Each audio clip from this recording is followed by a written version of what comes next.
पहला पत्रस उसका दूसरा अध्याय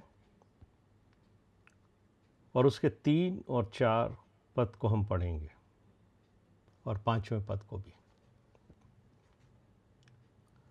क्योंकि तुमने प्रभु की कृपा का स्वाद चख लिया है। हर शाम को लार्जर फैमिली इसलिए मिलता है कि हम वो लोग हैं जिन्होंने प्रभु यीशु मसीह की कृपा का स्वाद चखा है, और ये कृपा हम पर हुई है क्योंकि हमने नया जन्म प्राप्त किया है। और जब आपने और मैंने नया जन्म प्राप्त कर लिया है तो बस फिर हम उस आनंद में हैं जो हमें प्रभु यीशु मसीह के द्वारा मिला है। शरीर कमज़ोर हो सकता है, लेकिन यीशु मसीह ने क्या कहा था? आत्मा बलवान है। कुछ लोग हैं हमारे जिनके शरीर पर शैतान ने अटैक कर दिया। जूजी भैया हैं, आर्थर भैया हैं, हमारी बहन स्वप्ना के पति हैं। हमारे लोग हैं जिन पर शैतान इसलिए अटैक करता है क्योंकि उनकी आत्मा नहीं हो गई। उन्होंने आत्मिक तौर से नया जन्म प्राप्त कर लिया, और हम नए जन्मे हुए बच्चों के समान हर रोज़ उस आत्मिक दूध की लालसा रखते हैं, और इस आत्मिक दूध को पाने के लिए हर शाम हम एकत्रित होते हैं। रात को 8 बजे कब ये समय आए कि हम परमेश्वर के वचन को सुने। एक लालसा, एक भूख है, और अगर ये भूख नहीं है तो याद रखिए कि आपका नया जन्म ही नहीं हुआ। जैसे एक छोटा बच्चा जो जन्मा है उसको माँ के दूध की लालसा रहती है। थोड़ी थोड़ी देर बाद वो चिल्लाता है और माँ उसको सुनकर उसको फीड करती है, और अगर वो ना चिल्लाए तो उसकी ग्रोथ नहीं हो सकती। अगर दूध ना मिले तो बच्चा रोने लगता है। और यही है हमारे इस लार्जर फैमिली का खुदावंद यीशु मसीह के लिए मोहब्बत। हर शाम को हमें दूध चाहिए, हमें पवित्र वचन चाहिए, और अगर ना मिलता है तो हमारा मन मायूस हो जाता है। कभी ऐसी स्थितियां आती हैं जब हम चाहते तो हैं लेकिन हमें मौका नहीं मिल पाता। शारीरिक कमज़ोरी हो सकती है, शैतान का अटैक हो सकता है, और ये जो शरीर है ना, इस पे शैतान का अटैक होता रहेगा, और उन पर ज़्यादा होगा जो प्रभु यीशु मसीह से प्यार करते हैं, जिन्होंने नया जन्म प्राप्त हुआ है।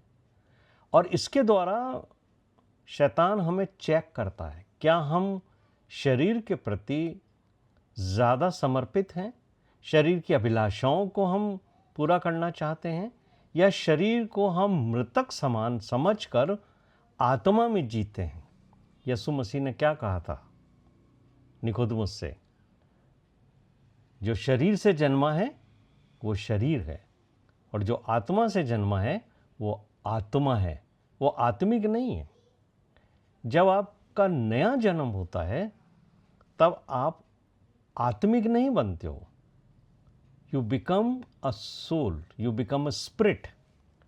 इसलिए ये जो शरीर है हमारा, इसके ऊपर शैतान के अटैक होंगे। अगर हम जो परिवार के लोग हैं इन अटैक से दुखी हो जाते हैं, परेशान हो जाते हैं, तो हमारा विश्वास कमज़ोर है। लेकिन क्योंकि हम जानते हैं कि ये शैतान के अटैक हैं, और इन अटैक्स के अंदर जो शरीर पे कमज़ोरी आ रही है, तरह तरह की बीमारियां, परेशानियां आ रही हैं, उसमें हम आनंदित और खुश होकर हमारे परमेश्वर को धन्यवाद करें कि प्रभु इन परिस्थितियों में भी हमारा शरीर तो अर्पित है आपको। इसके प्रति हम इतना लगाव नहीं रखते जितना लगाव हम रखते हैं कि इस शरीर से छुटकारा पाकर इस शरीर के जीवन को पूरा करके हम हमेशा के जीवन के वारिस हो जाएं।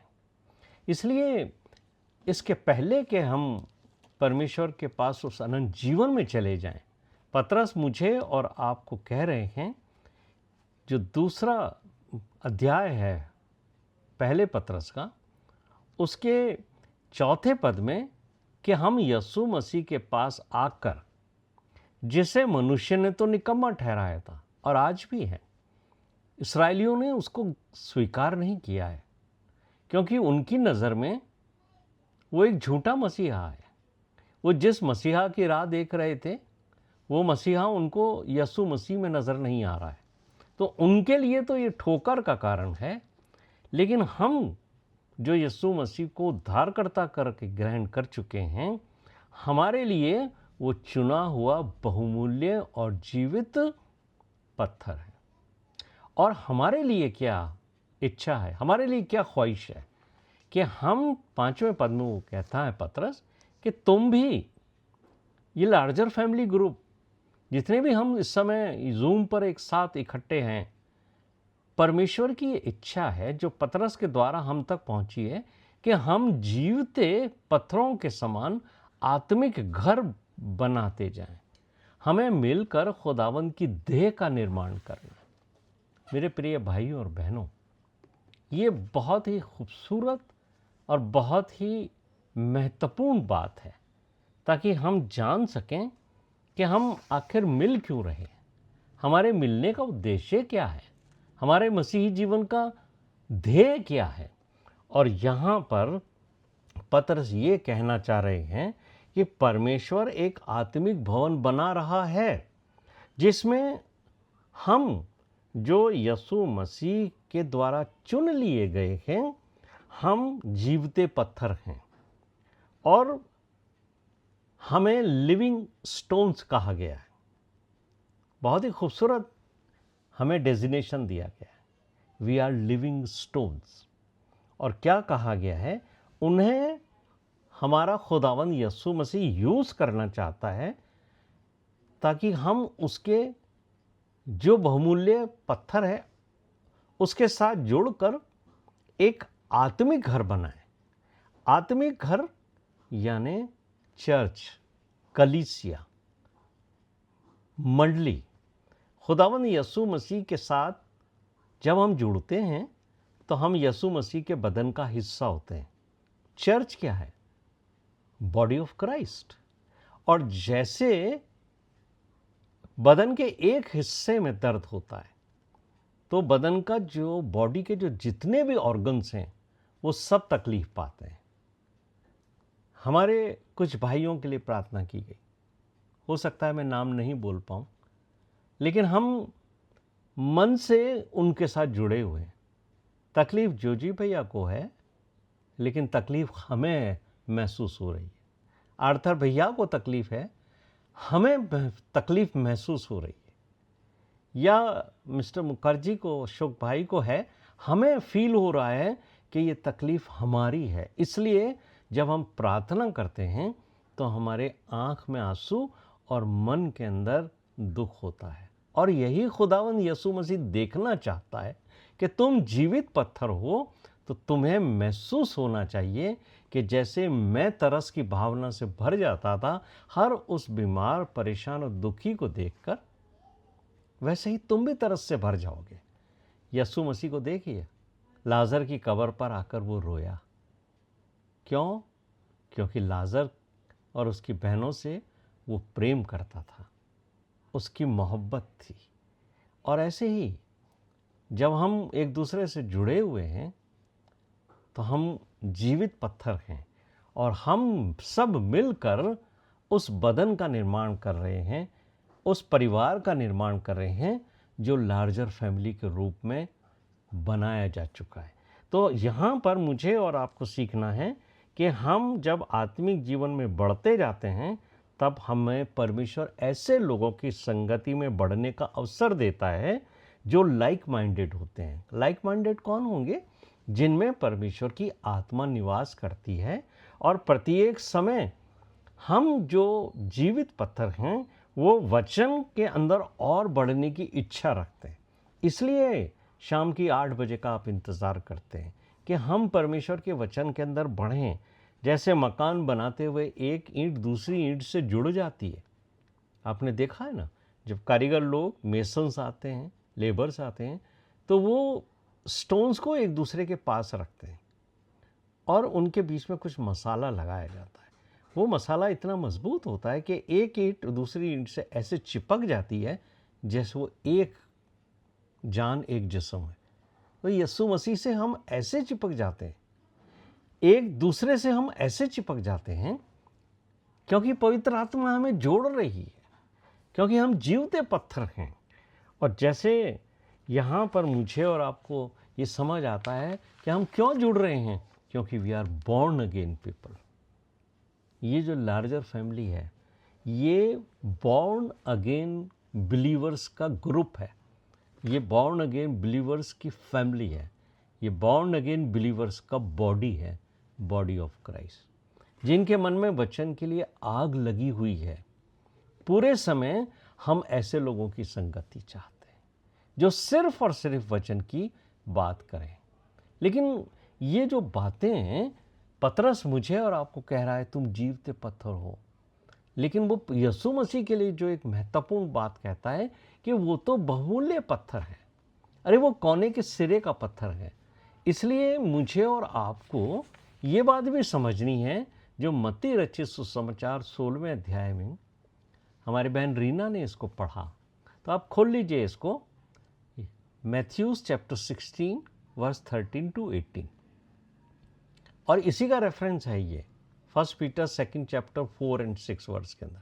तो यीशु मसीह ने एक दिन अपने चेलों से पूछा, बोले लोग मेरे बारे में क्या कहते हैं? तो चेलों ने यीशु मसीह को वो रिप्लाई दिया है, वो जवाब दिया है कि लोग यीशु मसीह के बारे में क्या सोचते हैं। तो यीशु मसीह के चेलों ने यीशु मसीह से कहा कि भाई कुछ लोग तो आपको यूहन्ना बपतिस्मा देने वाला ही समझते हैं, जबकि यीशु मसीह और यूहन्ना बपतिस्मा देने वाले एक ही समय में आए थे, लेकिन वो यीशु मसीह के बारे में पूरी जानकारी नहीं रखते। हो सकता है उन्होंने यूहन्ना बपतिस्मा देने वाले को देखा हो, लेकिन वो यीशु मसीह को देखने के बाद ऐसा फील करने लगे कि यही यूहन्ना बपतिस्मा देने वाला। लेकिन यीशु मसीह के बारे में कुछ लोग कहते थे कि वो एलिया है, कुछ लोग उसके बारे में कहते थे कि ये यिर्मयाह है। तो यीशु मसीह के चेलों ने यीशु मसीह से कहा कि कुछ लोग आपको पुराने ज़माने का भविष्यवक्ता भी समझते हैं। यीशु मसीह ने कहा वो तो सब ठीक है, लेकिन मैं जिनके साथ तुम 3 वर्ष से रह रहे हो, मैं वो तुम्हारा गुरु हूँ, तुम मेरे बारे में क्या कहते हो? और तब पतरस ने कहा जो मत्ती 16:16 में लिखा है कि तू जीवते परमेश्वर का प्रभु मसीह है। प्रभु यीशु मसीह ने उसे बता दिया कि देख पतरस, ये जो बात तूने अपने मुंह से कही है कि तू जीवते परमेश्वर का पुत्र मसीह है, ये तूने अपने आप से नहीं करी है।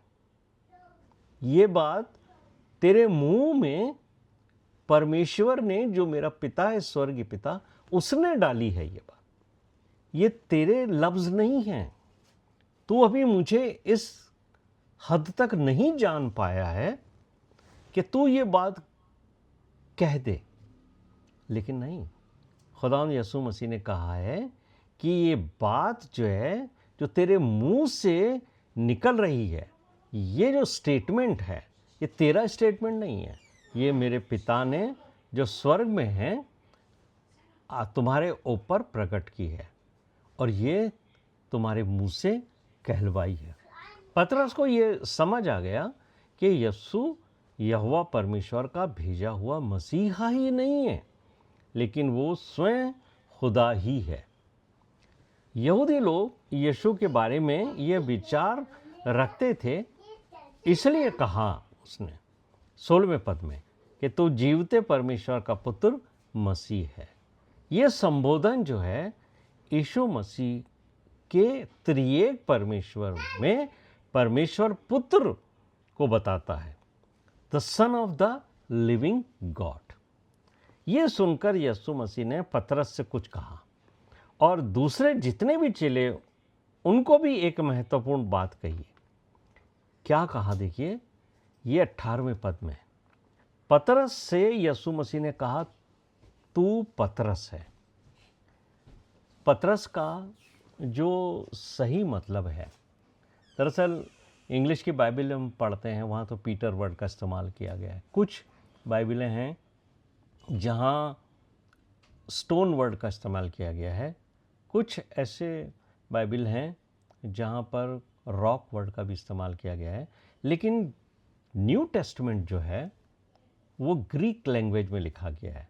तो ग्रीक में जो पत्थर होता है, छोटा पत्थर, वो बेसिकली चट्टान में से ही निकलता है।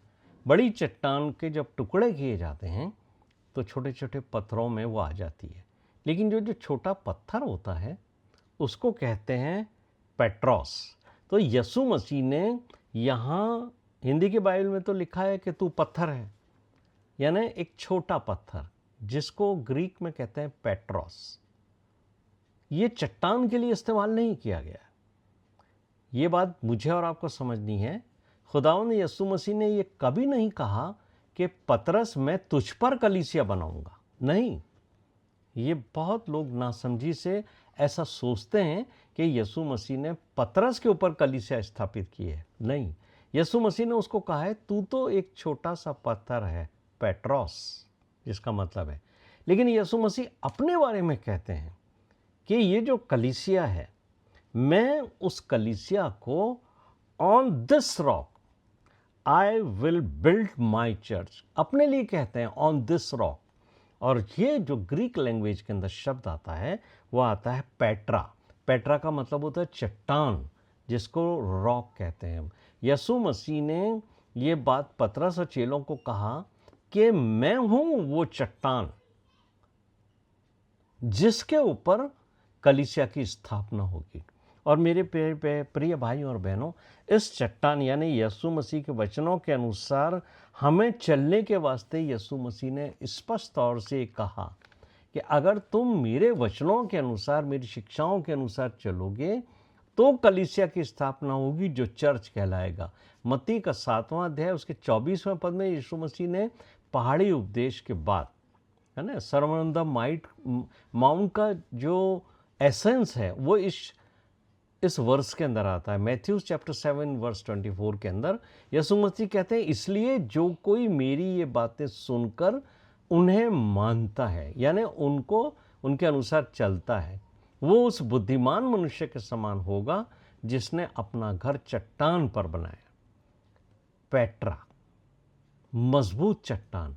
और पेट्रा कौन है, चट्टान कौन है? चट्टान यीशु मसीह है। इसलिए भजनकार अपने भजन 118 के 22वें पद में कहता है कि राजमिस्त्रियों ने जिसे 25 पत्थर को निकम्मा ठहराया था वही कोने का सिरा हो गया। और यही बात पतरस अपनी पत्री में कहते हैं 1 पीटर चैप्टर 2 वर्स 7 के अंदर कि मैं नहीं हूं चट्टान, यीशु मसीह है चट्टान जिसके ऊपर कलीसिया स्थापित है और वही कॉर्नर स्टोन है। हम पतरस की जो अपनी पत्री है, यही बात लिखकर पतरस ने मुझे और आपको समझा दी है कि पतरस अपने बारे में कहता है, Patras did not see himself as the rock, जिस पर कलीसिया की नींव रखी गई। इसलिए वो कहता है पहला पतरस 2:5 के अंदर, we are living stones but Jesus is the corner stone. तो मैं और आप भी we are also living stones. हो सकता है पतरस पहला पत्थर हो, लेकिन वो चट्टान नहीं है। वो यीशु मसीह के साथ जुड़ने के बाद उस आत्मिक घर को बनाने के लायक हुआ। इसलिए बहुत सारे चर्चेस का नाम सेंट पीटर्स रखा जाता है। और रोमन कैथोलिक चर्च जो है वो पीटर को फाउंडेशन समझता है, जबकि फाउंडेशन यीशु मसीह है। चर्च की फाउंडेशन वो स्टोन है जिसको कॉर्नर स्टोन कहा गया है। तो पतरस हमें समझा रहा है कि यीशु मसीह वो कोने का बहुमूल्य जीवित चट्टान है, रॉक, जिसे लोगों ने रिजेक्ट कर दिया था, लेकिन परमेश्वर ने उसे चट्टान ठहराया जिसकी आज्ञाओं पर चलकर हम आत्मिक घर बनते चले जाते हैं। जो पहला पत्रस दूसरे अध्याय 6 पद के अंदर लिखा है कि जो कोई यीशु मसीह पर विश्वास करेगा, क्योंकि वही हमारे विश्वास की चट्टान है, ऐसा व्यक्ति किसी रीति से लज्जित नहीं होगा। और ये जो चट्टान है Yeshu Masih, the rock of our faith, ये जिसको ग्रीक में पेट्रा कहा गया है, ये चट्टान जो है वो इस्राएलियों के साथ साथ मिस्र से निकल कर के मिस्र को निकालने वाला भी यीशु मसीह ही था। वो एक चट्टान के रूप में उनके साथ निकला, लाल समुद्र को पार करके जंगल में उनके साथ साथ था, और इसी चट्टान में से वो जीवन का जल पीते थे। और ये बात पौलुस ने पहला कुरिन्थियों 10 अध्याय 3 और 4 पद के अंदर बहुत ही खूबसूरती से इसका बयान किया। और पौलुस क्या कहते हैं, देखिए 1 कुरिन्थियों चैप्टर 10 वर्स 3-4 के अंदर कि सबने एक ही आत्मिक भोजन किया, वो मन्ना जो स्वर्ग से उनको गिरता था उनके ऊपर, जो उनका भोजन था। उसके लिए पौलुस कहते हैं कि सबने एक ही पवित्र भोजन किया और सब एक ही आत्मिक जल दिया गया। सबको एक ही आत्मिक जल पिलाया जाता था। वो निकलता कहाँ से था? वो उस चट्टान में से निकलता था। इसके बारे में पौलुस कहते हैं वो आत्मिक चट्टान में से पीते थे जो उनके साथ साथ चलती थी, और पौलुस कहते हैं वो चट्टान मसीह था। मेरे प्रिय भाइयों और मेरी बहनों, हम जो जीवते पत्थर हैं जिनके द्वारा परमेश्वर अपना आत्मिक घर बनाता चला जा रहा है, मुझे और आपको इस बात के लिए समझना है कि हमारा स्टेटस क्या है। हम बॉर्न अगेन लोग हैं, वी आर लिविंग स्टोन्स, और हम अकेले अपना आत्मिक जीवन बढ़ाने की इच्छा नहीं रखते हैं, इसीलिए तो हर रोज़ इकट्ठा होते हैं। बल्कि मुझे यकीन है कि दिन में भी आप लोगों में से बहुत सारे लोग जिनको समय मिलता होगा वो उन लोगों के साथ संपर्क में रहते होंगे जो प्रभु यीशु मसीह की ही बातें करें, जो संसार की बातें नहीं करें। इसलिए पतरस ने जब ये दूसरा अध्याय शुरू किया तो उसने स्पष्ट तौर से मुझे और आपको 5 बातें समझा दी कि इनसे तो तुम दूर ही रहो, क्योंकि ये तो तुम्हारे पुराने ओल्ड नेचर के अंदर थी, अब तो तुम्हारे अंदर ये है ही नहीं। इसलिए वो पहले पद में कहते हैं, इसलिए सब प्रकार का बैर भाव, छल और कपट, डा और निंदा को दूर करके, अरे now you are born again. क्या डेजिग्नेशन है! हम यीशु मसीह में नया जन्म प्राप्त कर चुके हैं।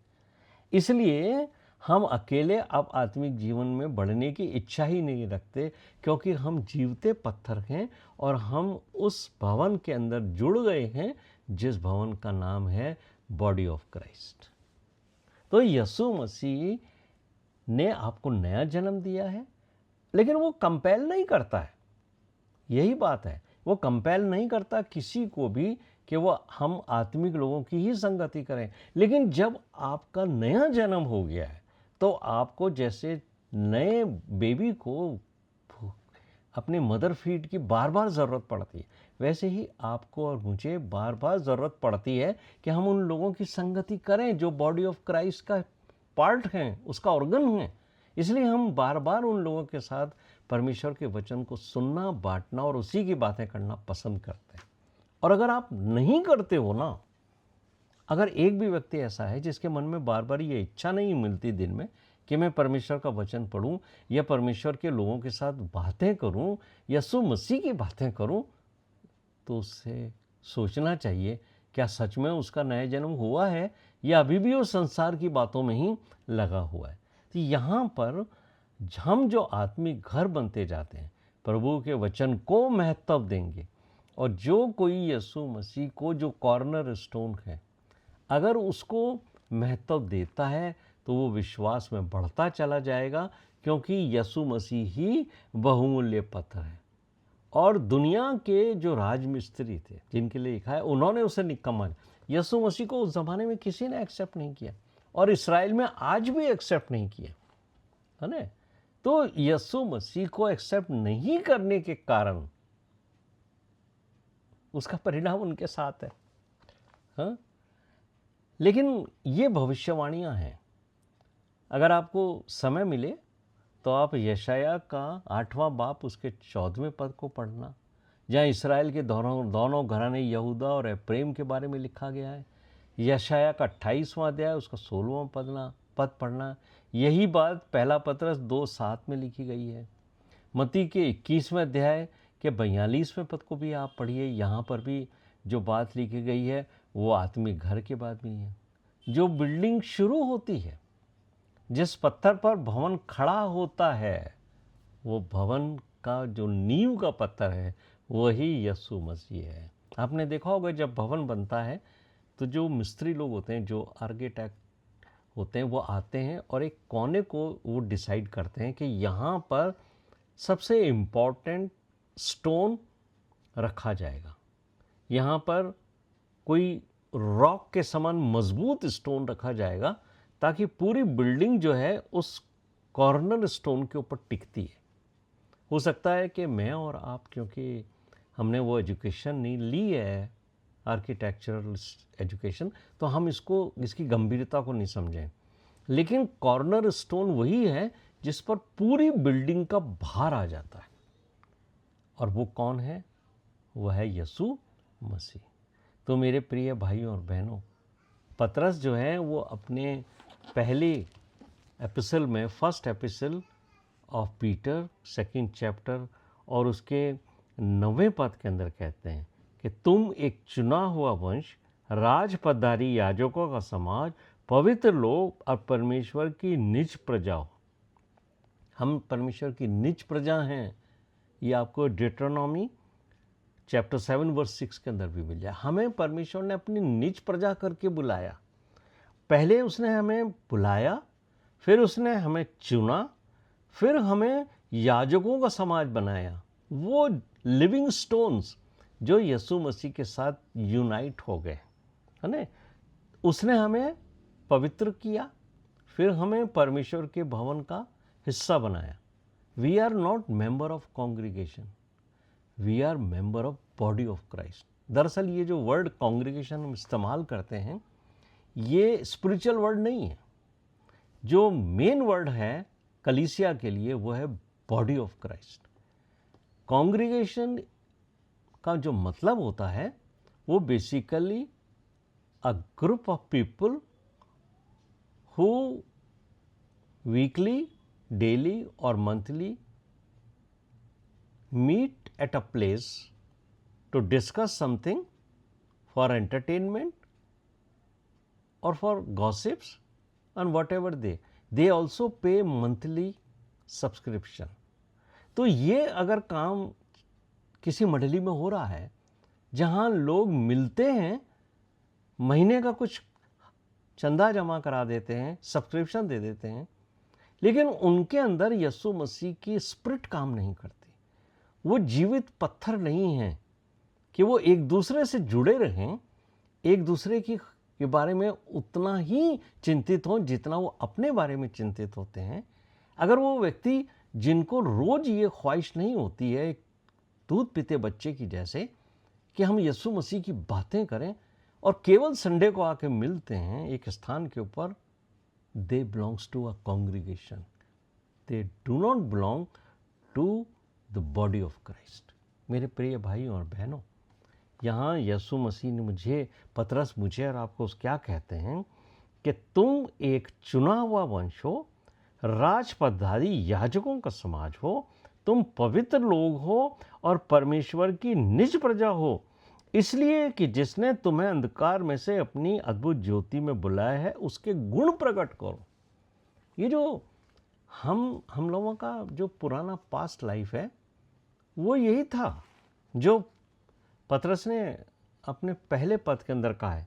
हम पहले क्या करते थे? बैरभाव में लगे हुए थे, दूसरों से हम जलते थे, दूसरों के साथ हम छल करते थे, हम कपट करते थे, हम दूसरों की निंदा में इंटरेस्ट लेते थे, हम दूसरों की गॉसिप्स करते थे, लेकिन जिस दिन यीशु मसीह में हम बॉर्न अगेन हो गए, जिस दिन हमारा नया जन्म हो गया, ये पुराना कैरेक्टर बिल्कुल हमारा ख़त्म हो गया और हमारे अंदर जो कैरेक्टर डेवलप हुआ है वो है यीशु मसीह का कैरेक्टर। मेरे प्रिय भाइयों और बहनों, यदि यीशु मसीह का कैरेक्टर हमारे अंदर डेवलप नहीं हुआ है तो याद रखिए कि हम अभी भी पुराने जीवन में जी रहे हैं। We are not born in Christ. Yeshu Masih में हमारा जन्म नहीं हुआ है।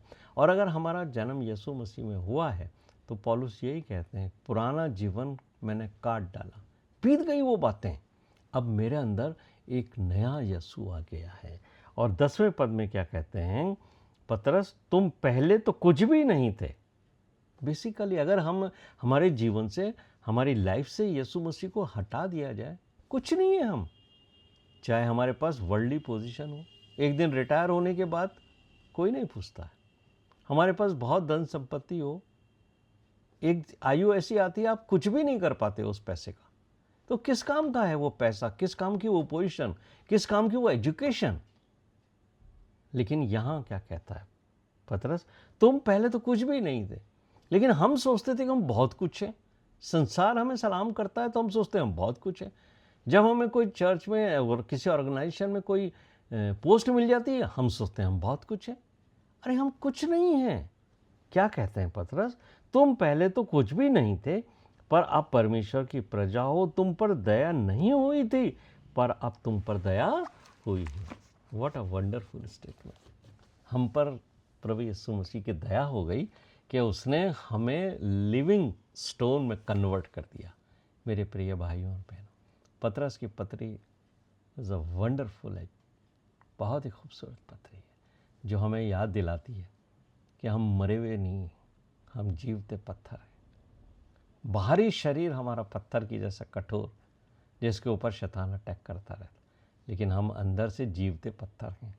वही स्पिरिट लेकर हम रोज़ शाम को एक दूसरे से मिलते हैं। आइए हम प्रार्थना करें। हमारे जीवित महान और